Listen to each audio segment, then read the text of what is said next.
The complete work of Swami Vivekananda, Video 26. Indiscrimination is false knowledge, not established in real nature. The next class of riddhis that arises is mistaking one thing for another, as a piece of mother of pearl is taken for a piece of silver. Verbal delusion follows from words having no corresponding reality. There is another class of vritis called vikalpa. The word is uttered and we do not wait to consider its meaning. We jump to a conclusion immediately. It is the sign of weakness of the chitta. Now you can understand the theory of restraint. The weaker the man, the less he has of restraint. Examine yourself always by that test. When you are going to be angry or miserable, reason it how it is that some news that has come to you is throwing your mind into vritis. Sleep is a vritti which embraces the feelings of voidness. The next class of vrittis is called sleep and dream. When we awake, we know that we have been sleeping. We can only have memory of perception. That which we do not perceive, we never can have any memory of. Every reaction is a wave in the lake. Now, if during sleep the mind had no waves, it would have no perceptions, positive or negative, and therefore we would not remember them. The very reason of our remembering sleep is that during sleep there was a certain class of waves in the mind. Memory is another class of vrittis, which is called smriti. Memory is when the vrittis of perceived subjects do not slip away and through impressions come back to consciousness.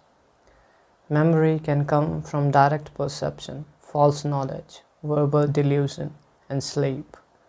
For instance, you hear a word.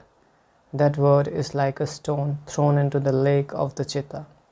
It causes a ripple, and that ripple rouses a series of ripples. This is memory. So in sleep, when the peculiar kind of called sleep throws the chitta into a ripple of memory, it is called a dream.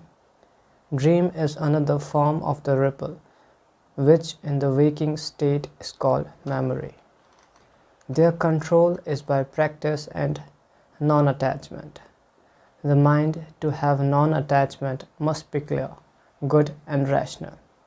Why should we practice? Because each action is like the pulsation quivering over the surface of the lake. The vibration dies out, and what is left? The samskaras, the impressions. When a large number of these impressions are left on the mind, they coalesce and become a habit. It is said habit is second nature. It is first nature also, and the whole nature of man, everything that we are, is the result of habit. That gives us consolation, because if it is only habit, we can make and unmake it at any time. The samskaras are left by these vibrations passing out of our mind, each one of them leaving its result. Our character is the sum total of these marks, and according as some particular wave prevails, one takes that tone. If good prevails, one becomes good. If wildness, one becomes wicked. If joyfulness, one becomes happy. The only remedy for bad habits is counter habits. All the bad habits that have left their impression are to be controlled by good habits. Go on doing good, thinking holy thoughts continuously. That is the only way to suppress base impressions. Never say any man is hopeless, because he only represents a character, a bundle of habits, which can be checked by new and better ones. Character is repeated habits, and repeated habits alone can reform character. To keep them, the vrittis, perfectly restrained is practice. What is practice? The attempt to restrain the mind in chitta form to prevent its going out into waves. It becomes firmly grounded by long constant efforts with great love for the end to be attained. Restraint doesn't come in one day, but by long continued practice. That effect which comes to these who have given up their thirst after objects, either seen or heard, and which wills to control the objects, is non-attachment. The two motive powers of our actions are what? Second, the experience of others. These two forces throw the mind, the lake, into various waves. Renunciation is the power of battling against these forces and holding the mind in check. Their renunciation is what see want. I am passing through a street and a man comes and takes away my watch. That is my own experience. I see it myself and it immediately throws my chitta into a wave, taking the form of anger. Allow not that to come. If you cannot prevent that, you are nothing. If you can, you have Vairagya. Again, the experience of the worldly minded teaches us that sense enjoyments are the highest ideal. These are tremendous temptations. To deny them and not allow the mind to come to a wave form with regard to them is renunciation. To control the twofold motive powers arising from my own experience and from the experience of others, and thus prevent the chitta from being governed by them, is Vairagya. These should be controlled by me and not I by them. This sort of mental strength is called renunciation. Vairagya is the only way to freedom.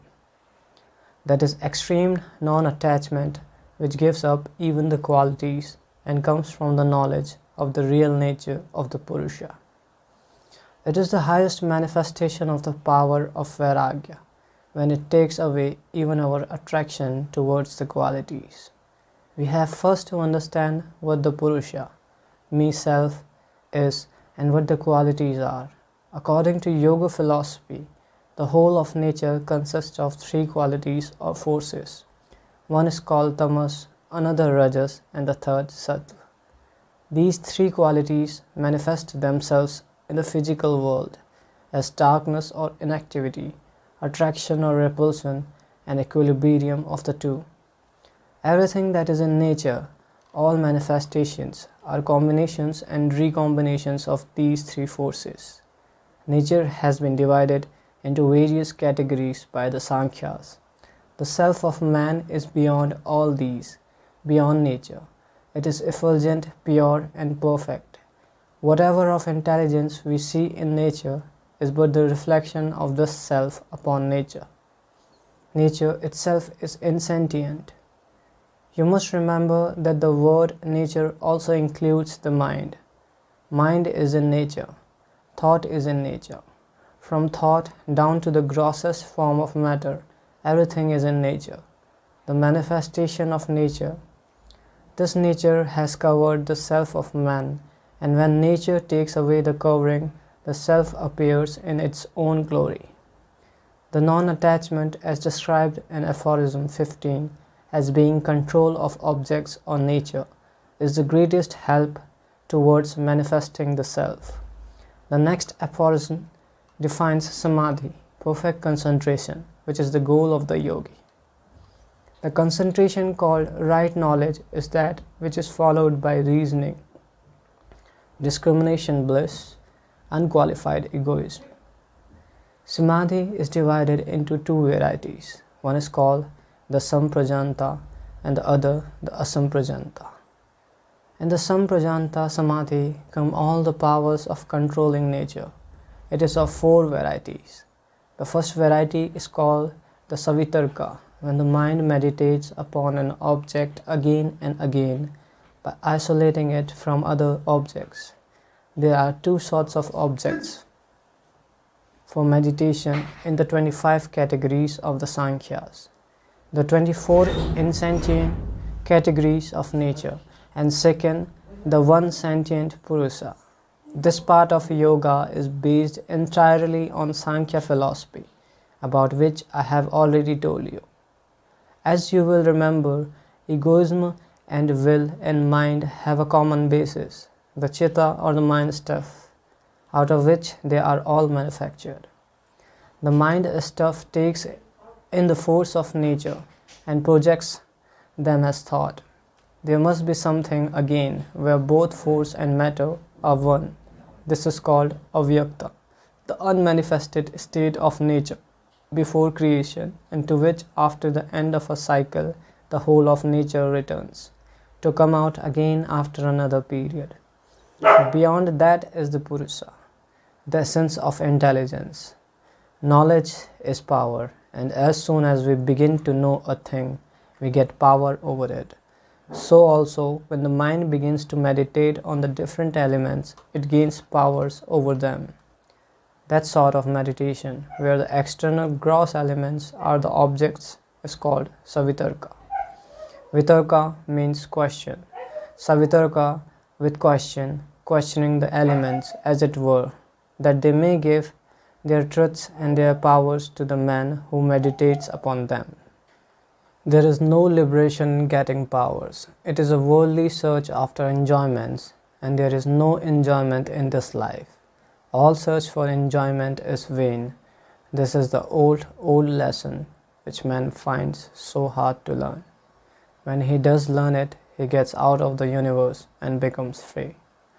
The possession of what are called occult powers is only intensifying the world, and in the end intensifying suffering. Though, as a scientist, Patanjali is bound to point out the possibilities of this science, he never misses an opportunity to warn us against these powers. Again